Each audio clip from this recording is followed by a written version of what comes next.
Would my hair fall out again if I would stop with Minoxidil application on my scalp for hair regrowth? I have been applying Minoxidil myself for last 11 years. On today's video, I will talk about what would happen if I suddenly decide to stop with Minoxidil, because I know a lot of you are concerned about it. Either you are considering to start with Minoxidil application, or you are considering, for example, to kind of reduce applied amount, for example, or concerned about long-term effect on your follicles from Minoxidil application. And this is something I will address in today's video. And for you guys who are new to the channel, my name is Alex. I have been applying Minoxidil myself for last 11 years, and I have been able to achieve amazing results in terms of application of Minoxidil itself, but also addressing underlying problems that could have prevented Minoxidil from working in the first place. So when it comes to Minoxidil and hair recovery, I have been applying Minoxidil myself since 2013. And I have been able to achieve amazing results with Minoxidil application. But the thing with Minoxidil is that if you want to get your results to actually last from it, you have to be sure that underlying problems are addressed and your hair growth cycle is strong, that you have a low DHT sensitivity, and you don't have any problems in your scalp itself. Because when you apply something topically, you want to be sure that your scalp is in a healthy state. And when it comes to Minoxidil results, they can last, and they can last for a very long time. Like, for example, first time I started with Minoxidil application back in 2013, what happened is that I had amazing results already after 9 months, and those results just keep continuing to improve, and it continued to improve after 12 months, after 15 months, and I kind of peaked out after 24 months mark. And then what happened is that after 24 months mark, I was able to keep my hair in a good state for next 12 months. So in total, I had good results for 36 months before I ended up overstimulating my scalp, which led that I was having shedding afterwards on a setback in terms of my hair results. And that overstimulation could be avoided if I actually knew what I was doing, because I was kind of in a greedy state and I was not aware of that one should start to take it more lightly in terms of growth stimulation when one has reached the peak results. So this is a great tips for you guys. If you are applying Minoxidil and you have had a good results with it, then you have to calculate out where are you in terms of hair recovery, and when you can't take it more lightly in terms of, for example, microneedling, in terms of Minoxidil application, because you don't need to have the same aggressive approach if you are getting or reaching the peak results of your hair recovery. And after, when I had addressed my overstimulation that I had caused my scalp, what happened is that I was able to solve the problem, and once again I was able to get those results to return, and I was also again able to get to the peak results as I had done first time. So it just shows, first of all, the Minoxidil can continue to work, but also if you address the problems you're having, then Minoxidil will be as effective in terms of hair recovery.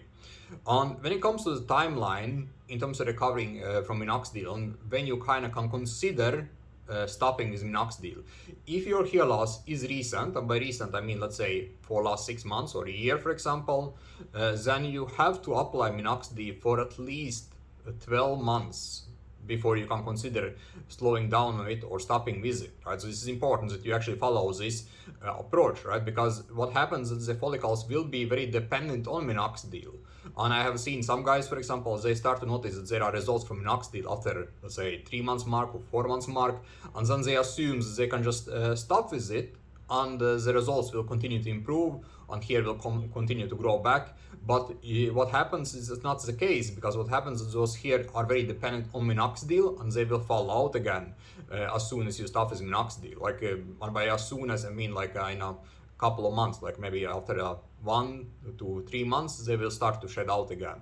And basically what would happen is that one will end up the same situation one was before, starting with Minoxidil. And when you are applying Minoxidil, for example, on your scalp, also what is important is that when you consider stopping with it, you have to reduce application over time, right? So for example, if you have been applying it for 12 months and you decide to stop with it at some point, then you have to plan it out. And for example, for someone who applies Minoxidil for 12 months, maybe he has to plan it out for next 3 to 6 months of reducing applied amount, but also frequency or applications of Minoxidil over time.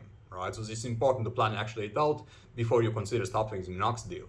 And if, for example, your hair loss is more advanced, let's say, for example, you have been losing hair for, let's say, for 2 to 3 years, for example, then likely you need to apply minoxidil for around 12 to 15 months before you can consider to slow down application of it or stopping it with it completely.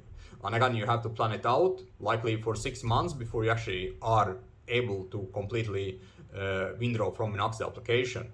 In my case, it did take 24 months to reach the peak results of minoxidil application. And one of the reasons for it was that my hair loss was advanced, and also it had been going on for a very long time. So basically, in my case, I started with my hair loss started when I was 18 years old, and I didn't start with finasteride, for example, until I was 24 years old, and I didn't start with minoxidil until I was 29 years old, right? So basically, there was a huge timeline in terms of how my hair loss keep progressing. And if you are, for example, in this kind of position and you have to wait until 24 months mark to reach the peak results, then you also, if you decide to stop with minoxidil, you have to plan it even better out. Like, for example, in terms of stopping with minoxidil, you have to likely spend the next 12 months before you can actually stop with minoxidil application. And also, in terms of my situation, what happens is that the follicles, when they are recovering from minoxidil, like they are very dependent on minoxidil early stages of regrowth, right? So for example, if the follicles has been falling out for, let's say, 3 years, 5 years, then they have to go through different stages before they actually reach the terminal state. And sometimes they are having a hard time to reach the terminal state because there are some underlying problems that prevent them to fully recover, for example, or if there is something that always affects the hair growth cycle or causes more DHT sensitivities that one is not aware of, right? So one has to consider those factors as well. And for example, if you wonder about how you can see the difference between terminal hair and more like hairs that are dependent on minoxidil, is that you can look at your, for example, your temples, your hairline, and if you see, for example, the thick terminal hair, and then you compare them to more like a weaker hair around your temples, temple area, you can see that those hairs that are thick and strong, and they often have darker color, they are terminal hair, and they are much less likely to fall out if you stop with minoxidil. But for example, the hairs that are in a weaker state, like they have grown back from minoxidil, but they are still kind of weak, they are not as strong, those hair will fall out easily if you stop with minoxidil at the wrong time, right? So this is important to remember if you are considering stopping with minoxidil. So planning out minoxidil applications, right, getting to the peak results, and also planning out how you want to withdraw from minoxidil is important if you consider stopping with it. And in my case, for example, what has happened is that in the past I was applying a lot more minoxidil compared to what I do now. Like I remember when I first started with minoxidil application, I would apply liquid form, like this is a foam, but the liquid form I would apply 1.8 ml of minoxidil, and when I reached my peak results, I slowly reduced amount to 0.9 ml, right? Because again, if your hair have recovered, they are strong, you don't need to apply as much anymore, right? So that was my mistake back in 2016, for example, when I had been applying minoxidil for around 3.5 years, is that I continued to have the same aggressive approach as I was doing in the beginning of the treatment. Like I didn't know that I have to slow it down and take it more easily, because what happened is that again I ended up with overstimulation. And it is avoidable because overstimulation usually causes more shedding, scalp problems, and other issues, right? So you can avoid it by basically planning things out and making sure that you don't end up in the situation I did back in 2016. And when it comes to frequency, for example, like if you plan to stop with minoxidil at some point, you can reduce amount you apply, but also frequency on how often you actually are applying minoxidil in your scalp, right? This can also be planned out, and over time you can reduce both of them. And by doing so, you can reduce dependency on minoxidil to your follicles, but also keep those follicles and not risking that they fall out if you stop with minoxidil. So this is something I want to share with you in today's video.